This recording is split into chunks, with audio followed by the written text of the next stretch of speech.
Alors bienvenue, vous allez bien? Ça va et toi? Ça va, ça va. Alors, on est là aujourd'hui pour faire le programme Noté aux jeunes, ça vous va? Ouais, ça me va, tranquille. Tranquille. Vous avez des propositions? Pour moi, c'est la première fois que j'assiste à la théologie, là, aujourd'hui. Et je voulais savoir un peu, je voulais qu'on me réexplique qu'est-ce que c'est que la théologie. Ton prénom? Ornella. Bonjour. On est là. Bonjour à vous. La théologie, déjà c'est simple, on se retrouve à peu près une fois par mois. On se réunit tous, enfin tu vois l'équipe. Et on choisit un thème sur lequel on va débattre. Et en gros, ça sert à pouvoir approfondir toutes les questions que tu as sur toutes les autres religions. Ça veut dire tu as le christianisme, les juifs, l'islam, enfin toutes les religions qu'il puisse y avoir. Dès que tu auras une question ou même un exposé que tu veux faire, et tu viens à la théologie et on s'occupera de ça. Okay.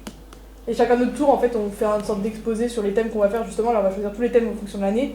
Par exemple, Loris, il fera ce qu'il voudra. Et Elisabeth, et chacun son tour, en fait, on fait un exposé et après on en débat. Et en plus, il y a un prêtre qui vient nous expliquer plus en détail pour pas qu'on On se se présente et on en débat dessus. Ouais, voilà, c'est ça. exactement. Tout à fait. Alors, vous avez des propositions? Moi, j'aimerais étudier les différents miracles présents dans la Bible. Ok. Ça serait bien. Ouais, c'est un Ça bon thème. m'intéresse. Tu nous fais un exposé et on en débat? D'accord, ça marche. Moi, je me demandais, pourquoi existe-t-il plusieurs religions en sachant qu'il y a un seul Dieu? À votre avis, ça peut être un sujet sur lequel on puisse répondre? C'est un ouais, sujet ouais. intéressant. Super intéressant. C'est dans l'actualité en plus, donc ça peut. C'est dans l'actualité depuis toujours. Ça, je m'en occupe. Tu fais un exposé? Ouais, Puis si t'as un problème, t'appelles le père Xavier pour se voir et pour Même nous, faire. hein, Ouais, ouais. aussi, ouais. ça marche. D'autres propositions? D'autres exposés, Yael? Moi je lis ce livre, je ne rejette pas de l'évangile, et en particulier le dernier, et ça explique le lien entre Jésus et Mohamed, et je comprends pas tout. Qu'est-ce que tu comprends pas? D'abord il y a des mots difficiles comme paraclet, et il dit que les musulmans auraient pensé que Jésus avait annoncé la venue de Mohamed. J'avais jamais entendu ça. Déjà, paraclet. J'ai C'est pas déjà entendu ce mot. Ouais, ça vient du grec. Ça veut dire consolateur ou défenseur. Et les musulmans, ils l'utilisent pour affirmer que Jésus, il a bien annoncé la venue du prochain prophète. Et si ma mémoire est bonne, je me souviens plus trop, mais je crois que Mohamed ou Ahmad, ça veut dire le louer, le glorifier ou le béni en arabe. D'accord. C'est sympa que tu m'expliques, mais je trouve que t'es pas trop sûr quand tu t'expliques, donc je préfère aller voir quelqu'un de sûr.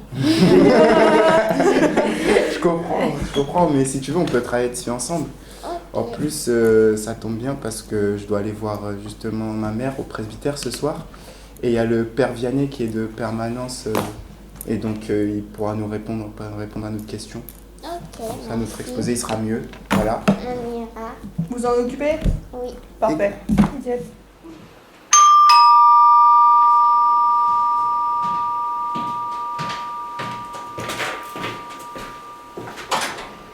Bonjour Loris. Bonjour père Vianney. Bonjour Yael. Comment allez-vous? Ça va. Que puis-je faire pour vous? Je viens parce que ma mère elle m'a dit de lui rapporter un document. Ah, c'est gentil de ta part. Elle est dans la salle du catéchisme si tu veux. D'accord. Mais d'abord, Yael, elle a une question à poser. Ah si vous avez 5 minutes, je vous en prie, entrez. D'accord, merci.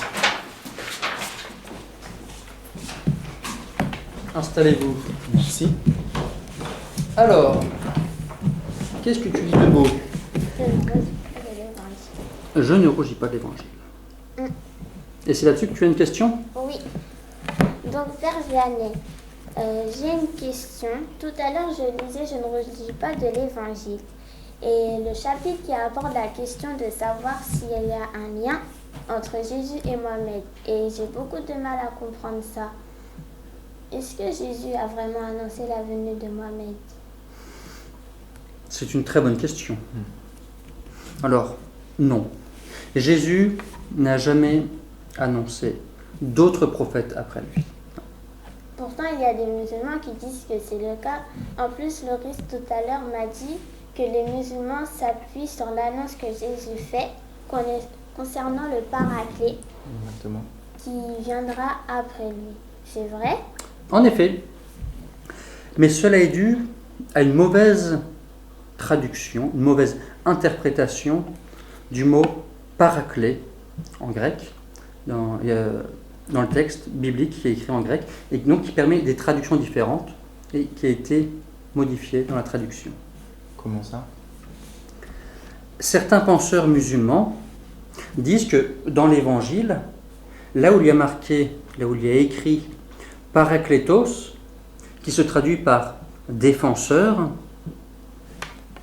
il faut lire périklétos, qui se traduit par celui que l'on loue. Et ils entendent par là la venue de Mohamed, parce que périklétos, celui que l'on loue, peut se traduire par Mohamed. Mais cela ne repose sur aucun document chrétien. Ces penseurs ont transformé le texte de l'Évangile selon Saint Jean, parce que cela les arrangeait, mais aussi en s'appuyant sur la proximité entre le mot paraklétos et le mot périklétos. D'accord. D'accord. Et donc, les musulmans pensent que Jésus parle de Mohamed. C'est exact. Justement, dans l'Évangile selon Saint Jean, au chapitre 14, verset 26, et encore dans de nombreux autres passages de l'Évangile, Jésus parle du défenseur, et non pas de celui que l'on loue.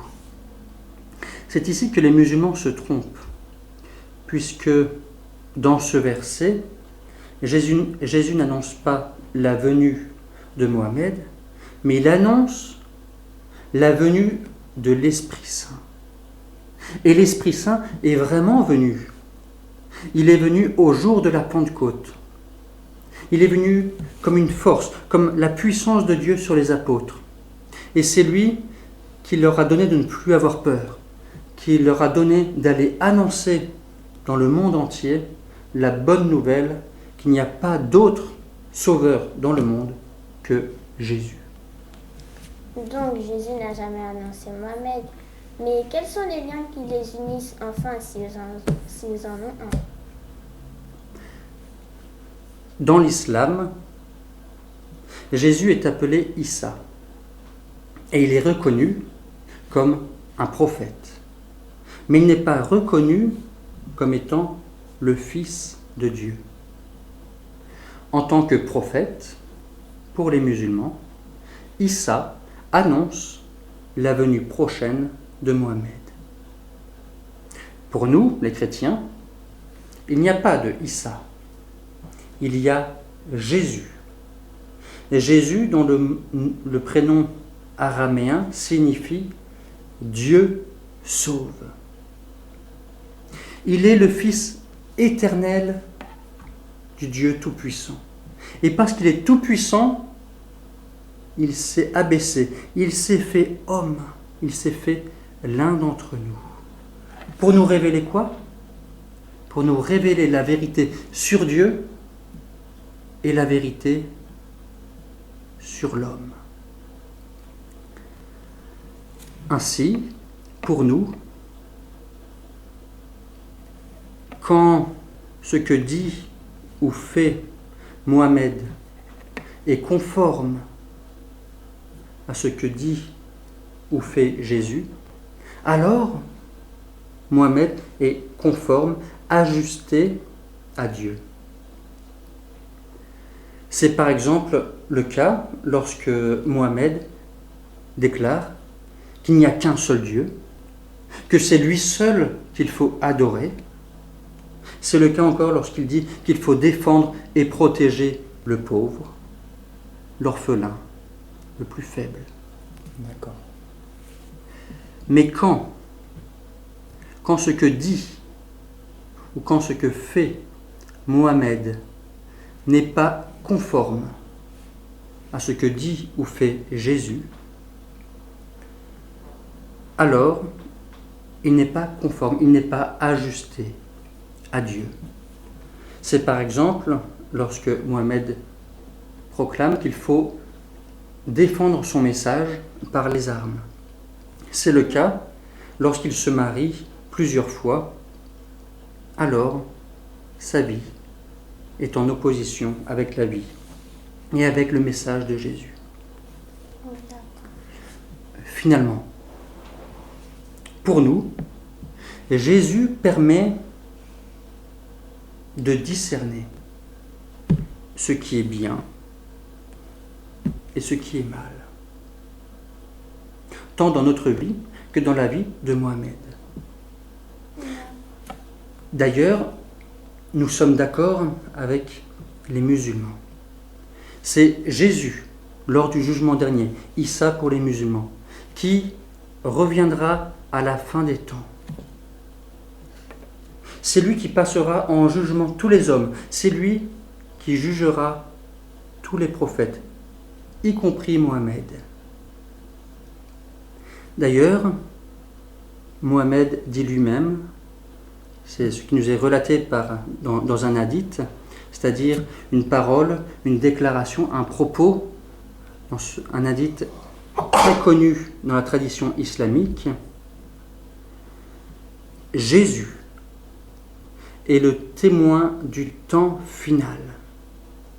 Je demande à mes adeptes d'avoir pour lui une vénération exceptionnelle. Vous me suivez toujours? Oui. Donc Jésus est le sauveur de tout homme, donc aussi de Mohamed.